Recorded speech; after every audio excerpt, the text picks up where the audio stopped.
আসসালামু আলাইকুম। আসলে মানুষ হিসেবে আমরা সবাই গুনাহগার।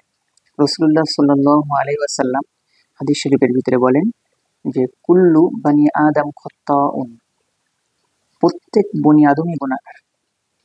তো আমরা গুনাহ করি, অনেক সময় প্রকাশ্যে করি, অনেক সময় গোপনে করি এবং এতটাই বোকা আমরা যে যখন গোপনে করি লোকচক্ষুর আড়ালে, হয়তো দরজাবদ্ধ কোনো ঘরে বা এমন কোনো নির্জন স্থানে যেখানে কেউ আমাদেরকে দেখে না, তো আমরা মনে করি হয়তো যে আমাদেরকে কেউ দেখতে পাচ্ছে না।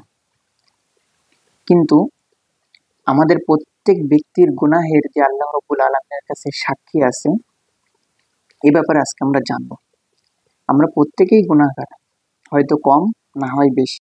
আমি তো মনে করছি যে আমি গুনাহ করেছি, কেউ দেখেনি, কিন্তু কোরআন থেকে আমরা জানতে পারি যে কি কি জিনিস আমাদের বিরুদ্ধে কিয়ামতের ময়দানে সাক্ষী দিবে, অর্থাৎ আমাদের বিরুদ্ধে দর্শক হয়ে দাঁড়াবে। এক নম্বর তো স্বয়ং আল্লাহ রাব্বুল আলামিন। আল্লাহ তাআলা সূরা ইউনূসের ভিতরে বলেন, ওয়া ইলাইহি ইরজাউল আমরু কুল্লুহু, যে আমি আল্লাহ রাব্বুল আলামিন, আমার দিকেই, আমার কাছেই পৃথিবীর সমস্ত বিষয় প্রত্যাবর্তিত করে। অর্থাৎ আল্লাহ রাব্বুল আলামিনের কাছেই পৃথিবীর যা কিছু যেখানে ঘটে সবকিছুই আল্লাহ রাব্বুল আলামিনের নলেজে আছে। এজন্য কোরআনুল কারীমে আল্লাহ তাআলা অন্য আয়াতের ভিতরে বলেন, মা তাসকুতু মিন ওয়ারাকাতিন ইল্লা ইয়ালামুহা ওয়ালা হাববাতিন ফি যুলুমাতিল আরদ, যে অ্যামাজন ফরেস্টের ভিতরে একটা পাতা বিরিঞ্চচ্যুত হয়েছে, অর্থাৎ গহীন জঙ্গলের মধ্যে একটা পাতা গাছের বোটা থেকে ঝরে পড়েছে, আল্লাহ রাব্বুল আলামিন বলে এটা আমি জানি। মাটির নিচে একটা বীজ কতটুকু অঙ্কুরোদ্গম হয়েছে, সেই বীজের একটা বীজ কতটুকু জীবনী শক্তি লাভ করেছে এবং সে মাটি পুড়ে কবে উঠবে, এটা আল্লাহ রাব্বুল আলামিন জানেন। এক্ষেত্রে ঢালাও ভাবে বলা যায় যে আমার আপনার গুনাহের সর্বপ্রথম সাক্ষী মহান রব্বুল আলামিন, তিনি নিজেই।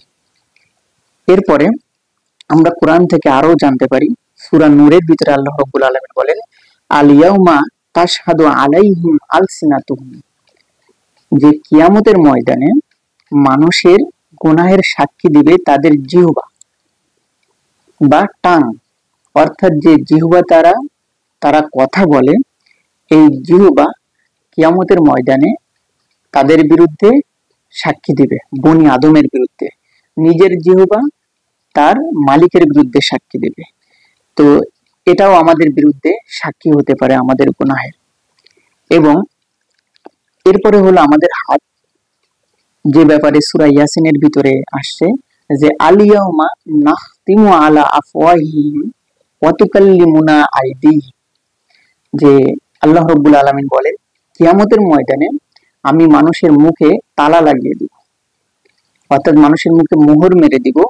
ওয়া তুকাল্লিমুনা আইদিহিম, তখন তাদের দুই হাত কথা বলবে, যে সে কি নিষিদ্ধ কাজ করেছিল দুই হাত দিয়ে, কি নিষিদ্ধ বস্তু সে ধরেছিল, সে কি স্পর্শ করেছিল, এই সম্পর্কে দুই হাতেই সাক্ষী দিবে। এছাড়া এই সূরা ইয়াসিনের ভিতরেও দুই হাতের সাথে সাথে দুই পায়ের কথাও বলা হয়েছে, যে কিয়ামতের ময়দানে আল্লাহ রাব্বুল আলামিনের সামনে সেদিন সাক্ষ্য দিবে বান্দার দুই পা, যে বান্দা কি কি অপরাধ করেছে এবং কি কি গুনাহের কাজ করেছে। এছাড়াও আল্লাহ রাব্বুল আলামিনের অনুমতি ক্রমে সেদিন মানুষের চামড়া, অর্থাৎ এই যে স্কিন, এই মানুষের চামড়া বা চর্ম সেদিন মানুষের বিরুদ্ধে সাক্ষী দিবে, মানুষের গুনাহের বিরুদ্ধে সাক্ষী দিবে। সূরা হামিম সিজদার ভিতরে আসে যে ওয়াকালু লিজুলুদিহিম লিমা শাহিদতুম আলাইনা, কিয়ামতের ময়দানে যখন চামড়া সাক্ষী দিবে, তখন মানুষ বলবে যে চামড়া কি ব্যাপার, কিয়ামতের ময়দানে তুমি আজকে আমার বিরুদ্ধে সাক্ষী দিচ্ছ, অথচ দুনিয়াতে থাকতে তোমার কত যত্ন করতাম আমি, কত ঘষে মেজে একবারে চকচকে রাখার চেষ্টা করতাম, কত দামি দামি প্রসাধনী তোমাকে মোলায়েম সতেজ রাখার জন্য আমি ব্যবহার করতাম, হঠাৎ কি হলো তোমার? তুমি আমার নিজের শরীরের চামড়া হয়ে আমার বিরুদ্ধে সাক্ষী দিচ্ছ। এই কথা বান্দা অবাক হয়ে বলবে যে কি ব্যাপার, আমার চামড়াই তো আমার বিরুদ্ধে সাক্ষী দেয়। তো এই চামড়াও বনি আদমের বিরুদ্ধে সাক্ষী দেবে। এছাড়াও যে জমিনের উপরে আমি গুনাহ সংগঠিত করতেছি বা গুনাহ করতেছি, সেই জমিনও একজন বান্দার বিরুদ্ধে সাক্ষী দিবে যে ইয়াউমা ইযিন তুহাদ্দিসু আখবারহা। সূরা জিলজালের ভিতরে আল্লাহ রাব্বুল আলামিন জানিয়ে দিয়েছেন যে আজকে জমিনের উপরে তোমরা যে সমস্ত অপকর্ম ঘটাচ্ছ, এই জমিন কিন্তু কিয়ামতের দিন ফটফট করে সবকিছু বলে দিবে যে আল্লাহ, আমার উপরে এই অপকর্ম সেদিন সংগঠিত করা হয়েছিল। এছাড়াও